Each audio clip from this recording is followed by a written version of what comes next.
Bismillahirrahmanirrahim. Alhamdulillah. Alhamdulillah wassalatu wassalamu ala Rasulillah wa ala alihi wa sahbihi wa man walah. La haula wa la quwata illa billah, amma ba'du. Qala al-muallifu rahimahullah wa daman nafa bihi wa bi ulumihi fid dharain. Wa amma zakatut tijarah, wa amma zakatut tijarati, dan adapun zakat tijarah, zakat perdagangan. Masih dalam pembahasan bab zakat. Setelah kemarin kita membahas zakat, ada zakat emas perak pertambangan dan juga zakat barang rikas, barang temuan. Minggu ini kita membahas zakat tijarah, zakat perdagangan. Apa itu zakat perdagangan? Yaitu zakat dari harta kepemilikan yang diperjualbelikan. Harta kepemilikan yang kita miliki yang diperuntukkan jual beli. Artinya bisnis. Kalau bisnis itu sesaat jual, sesaat beli. Ada jual, ada beli. Berarti bukan jual doang. Ada jual, ada beli. Itu perdagangan. Jangan kemudian kalau ada seseorang yang menjual hartanya yang memang tidak ada peruntukannya untuk jual beli. Contoh, Bang Yaman punya tanah. Bang Yaman mah nggak ada maksud peruntukan jual beli nih, ya. Tetapi hanya ada sebidang tanah, butuh duit, dijual. Nah, ini nggak kena wajib zakatnya. Meskipun jual tanahnya sampai dapat 10 miliar gitu. Ini nggak ada wajib zakat ya, karena nggak ada jual beli, kecuali memang dia apa biasanya tuh kalau tanah maklar apa? Iya, memang dia jual beli tanah, ntar dia jual, ntar dia beli, ntar dia jual lagi, ntar dia beli, dia jual lagi. Ya, kalau dia punya tanah dapat dari orang tuanya warisan, itu dijual, nggak wajib zakat itu. Karena zakat perdagangan adalah zakat yang dikeluarkan dari harta kepemilikan yang diperuntukkan jual beli. Jadi ada jual belinya, ada modalnya, modal awal asetnya.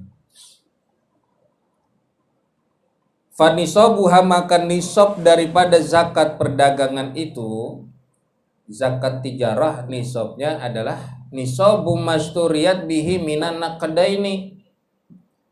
Nisabnya seperti nisab emas dan perak. Ya, nisabu masturiyat yaitu nisabnya dari apa-apa yang usturiyat dijadikan alat belinya.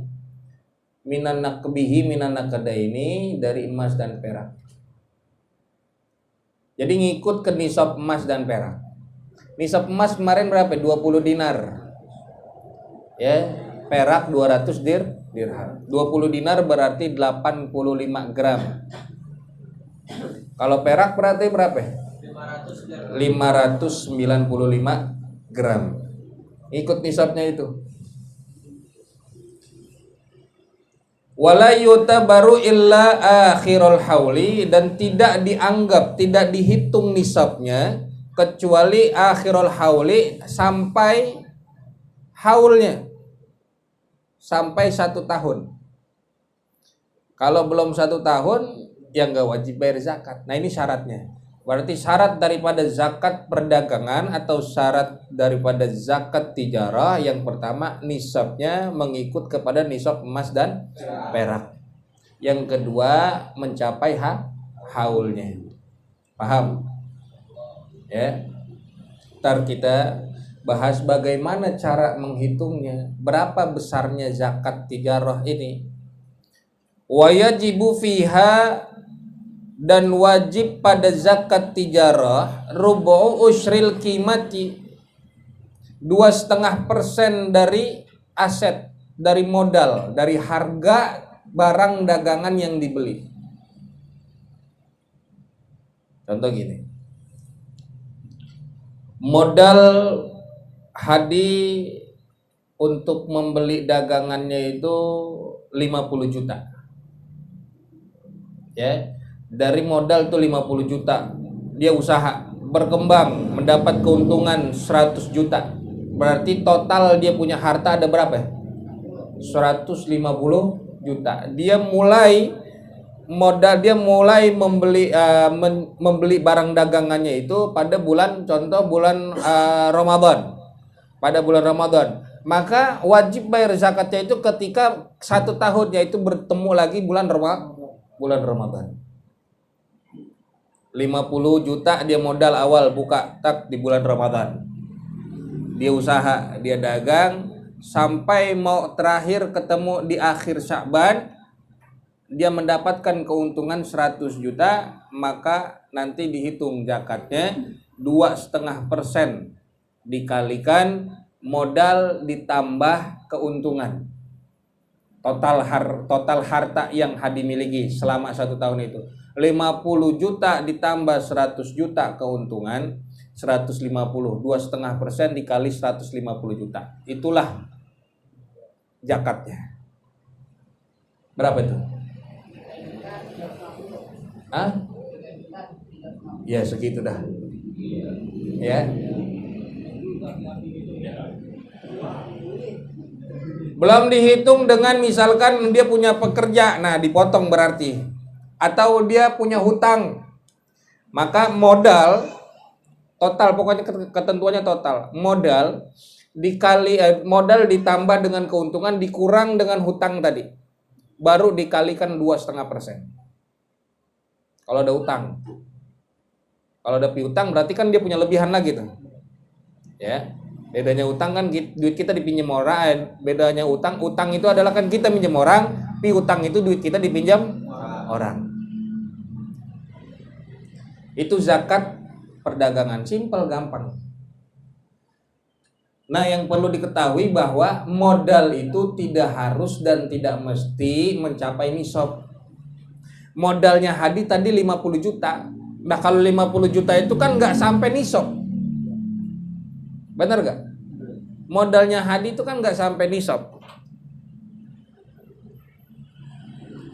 50 juta, nisabnya emas tadi 85 gram. Berarti kalau harga emas sekarang 1 gramnya 900.000, berarti kan berapa? 76 juta. 76 juta. Ya kan nggak sampai nisabnya, dari 50 juta 76 juta. Nah, yang dihitung semua totalnya, modal ditambah juga keuntungan. Walaupun rugi tetap kena.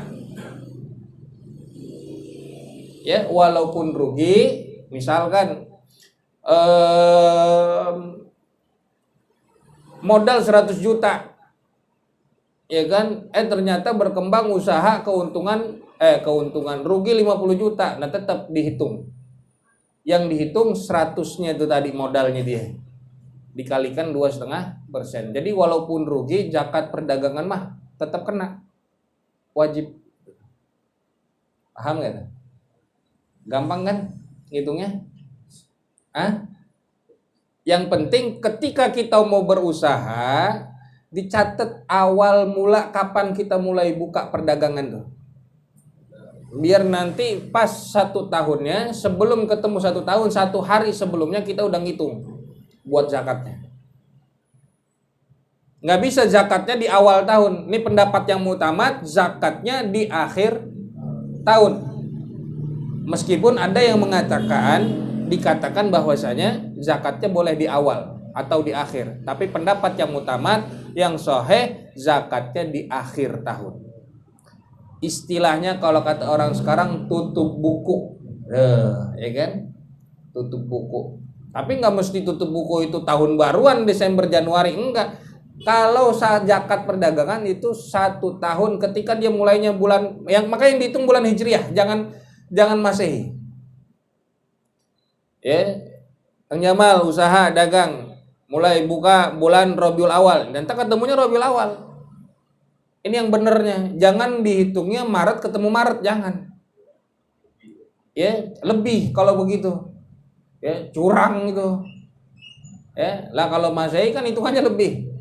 Banyak lebihnya dia.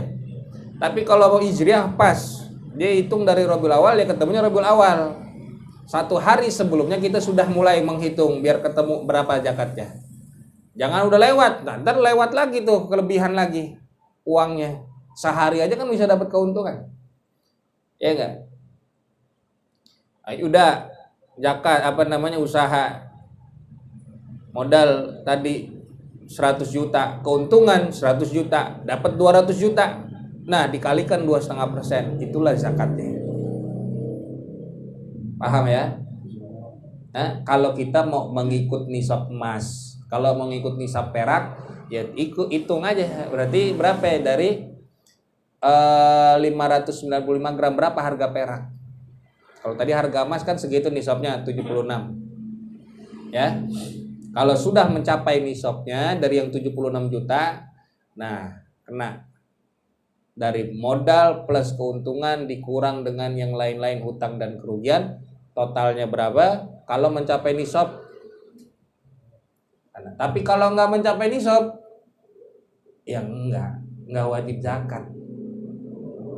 Dari modal ditambah keuntungan dikurang dengan yang lain-lain, ternyata total harta yang kita miliki selama 1 tahun itu harta dagangan tidak mencapai nisab emas maupun perak, ya tidak wajib bayar zakat. Jelas ya? Jelas gak tuh? Jelas ya? Itu namanya zakat perdagangan. Tapi ada yang pertanyaan begini, bagaimana Ustaz kalau misalkan kita udah kena wajib bayar zakat tapi yang kita keluarkan sedekah bukan zakat? Kita udah kena wajib bayar zakat nih, nisabnya pas, kena haulnya juga, syarat-syarat dan ketentuannya iya, tapi kita tidak mengeluarkan zakatnya, yang kita keluarkan hanya sedekah. Bagaimana itu? Ngerti nggak? Pertanyaannya begini, bolehkah seseorang yang melakukan usaha perdagangan yang sudah wajib membayar zakat perdagangan tetapi dia tidak mengeluarkannya, malah dia mengeluarkan sedekah? Nah, beda urusan. Jawabannya adalah tidak bisa seseorang dia melakukan sholat duha tapi dia tidak sholat wajib, kan gitu.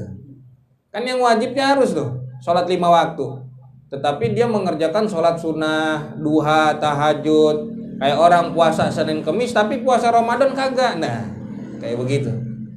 Dia sudah wajib bayar zakat tetapi dia tidak bayar zakat, yang dikeluarkan hanya sedekah. Nggak bisa. Zakat ya zakat, sedekah ya sedekah. Jelas? Oke. Wa malul khalitaini, dan zakat persyirikatan, harta yang tercampur dari 2 orang. Ya, khalitaini yang tercampur dari 2 orang, awil khulatai, atau dari beberapa orang, lebih daripada 2. Perserikatan ini join, ya bisnisnya join. Ente amane, ayo kita patungan, kita bisnis, kita dagang, pakai kita dagang. Maka untuk perserikatan seperti ini syarat-syaratnya kamalil munfarid, seperti zakat perdagangan yang tadi, perorangan. Kalau ini perusahaan berarti sama dengan perorangan caranya. Syarat-syaratnya juga tetap daripada nisabnya sama, ngikutin nisab emas dan perak. Ya, wal mukhraji, dan yang dikeluarkan juga sama, berapa persen?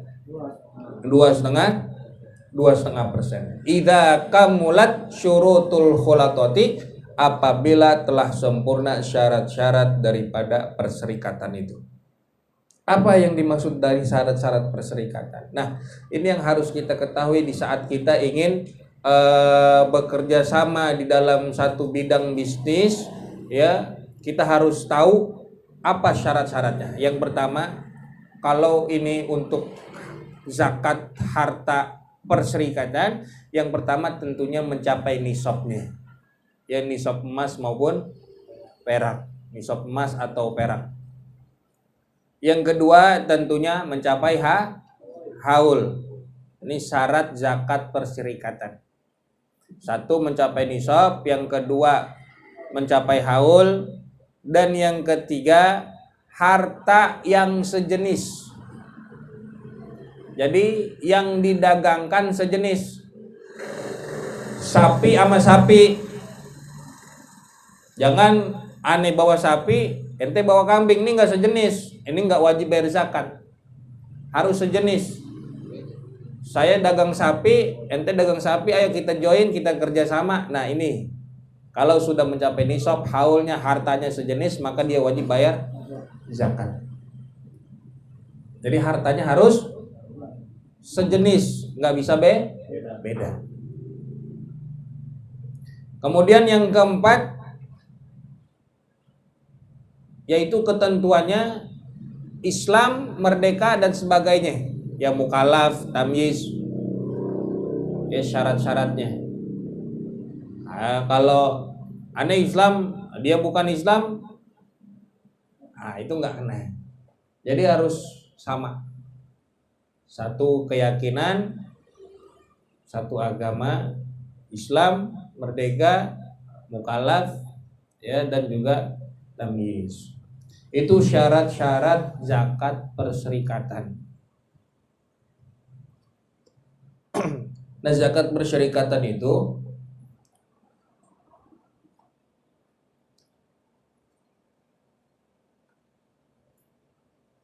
ya kalau yang menjadi perserikatannya itu hewan, kayak tadi sapi sama sapi gitu tuh. Aneh join hadi kita dagang sapi, karena sapi bawa sekian, ente bawa sekian, kita dagang. Nah maka itu yang harus dihitung nanti total keseluruhannya sama kandang-kandangnya, ya berapa itu total pembuatan kandang, tempat di mana kita naruh kumpulin binatang-binatang ternaknya, tempat kita ngegembalanya, orang yang gembalanya, orang yang ngangonnya, tempat minumnya, tempat kita ngasih makan, merah susunya, itu semua dihitung. Karena itu masuk daripada modal. Jadi nggak dihitung cuman sapinya doang, tapi semua modal yang dikeluarkan dari pembuatan kandang, orang yang kita pekerjakan, itu semua dihitung nanti modalnya. Itu kalau hewan. Kalau tanaman sama, dihitung kita petaninya, yang jagain tanamannya, terus sampai tempat ngairin air buat ke sawahnya, buat ke tanaman. Kalau udah mateng, udah waktunya panen, tempat ngejemurnya, terus semuanya itu menjadi hitungan daripada zakat perserikatan. Nah kalau barang gimana barang? Kayak emas, perak, atau yang lain-lainnya kita dagang barang yang berbentuk kayak mebel, terus kita dagang TV atau dagang ya semua barang elektronik. Nah dihitung tokonya, penjagaannya, sewanya, timbangannya, orang yang nimbang, promosi, orang apa namanya kalau orang yang promosi namanya? Salesnya, yang ngangkutin barang kulinya semuanya, itu dihitung modalnya. Keuntungannya, kerugiannya baru dikalikan 2,5%. Jangan kalau sudah perserikatan begini, saya sama Hadi atau saya sama Bang Yaman, nah bertiga nih, cara ngitungnya jangan ketika sudah dibagi bertiga, ntar nggak capek nisab. Maka di sini dikatakan kamalil munfarid, seperti harta perorangan. Nah 3 patungan, nah ini harta perorangan, kemudian nanti yang menjadi modal keseluruhan berapa? Anis patungan 10 juta, Hadi 10 juta, Bang Yaman 10 juta, berapa? 30 juta. Nah yang dihitung 30 juta nih modalnya. Nanti ditambahkan dengan keuntungan, kita untung 100 juta. Jangan dibagi-bagi dulu. 100 nih kita bagi sekian nih, sekian. Enggak, ntar malah nggak capai nisab. Nah, dari 30 juta ini 100 juta keuntungan jadi berapa? 130 dikurangin dengan yang lain-lain deh. Nah, kalau sudah mencapai nisab emas tadi 76 juta, maka segitu yang dibayarkan, dikalikan 2,5% zakatnya. Jelas ya? Usaha tanaman, dia yang nyawah, kita punya modalnya ini. Jangan dibagi dulu, tapi dikeluarkan dulu zakatnya, baru nanti selebihnya dibagi sesuai dengan sahamnya, dengan modalnya kita. Jelas? Jelas nggak? Ayo deh, nih usaha parfum, dagang, kapan pertama kali itu? Catat waktunya, ntar hitung setahun, modal pengeluarannya, terus berapa? Hitung modalnya itu selama setahun itu berapa kali kita dagang, berapa kali kita beli gitu tuh. Keluar segini 50.000 nih modal buat beli ini, atau nih 10 juta nih modal buat beli ini, terus besoknya beli lagi modal lagi 10 juta terus gitu tuh. Nanti ditambah, maka lebih simpelnya 2,5% dikali total harta yang kita miliki selama 1 tahun. Tuh, jangan di modal awal doang, ntar belanja lagi nggak dihitung, lah curang banget itu. Dia modal pertama dia belanja 50 juta, besokannya dia belanja lagi tuh di bulan berikutnya. Nah itu tetap dihitung, jangan nggak dihitung. Jadi perhitungannya adalah harta dagangan yang kita beli itu selaku modal, ya, ditambah dengan keuntungan ketika berkembang usahanya, maka kemudian dikalikan 2,5%. Itu harta perdagangan dan harta perserikatan. Paham ya? Wa zakatul fitri tajibu bi idraki juz'in wallahu a'lam bissawab. Fatihah.